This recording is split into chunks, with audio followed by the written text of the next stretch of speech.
Hi everyone, it's me, your dietitian Jeffriya. ഇന്ന് നമ്മൾ നോക്കാൻ പോകുന്നത് ഇമോഷണൽ ഈറ്റിംഗ് അഥവാ സ്ട്രെസ് ഈറ്റിങ്ങിനെ കുറിച്ചാണ്. ഈ ഇമോഷണൽ ഈറ്റിംഗിൽ കൂടെ കടന്നു പോകാത്തവരായിട്ടുള്ള ആളുകൾ വളരെ കുറവായിരിക്കും.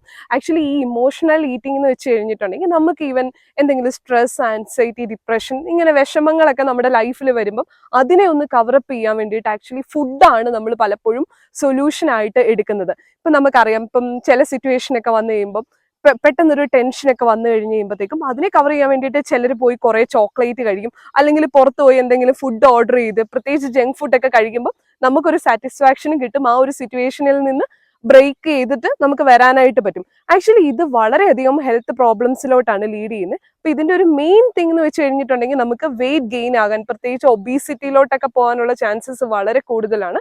അത് മാത്രമല്ല, ഓവറായിട്ട് ഇങ്ങനെ ജങ്ക് ഫുഡും കാര്യങ്ങളൊക്കെ എടുക്കുന്നത് കാരണം നമുക്ക് ഈവൻ ഈ പറഞ്ഞ പോലെ ഡയബറ്റിക് ഇഷ്യൂസസ് ഒക്കെ വരാനുള്ള ചാൻസസും വളരെ കൂടുതലാണ്.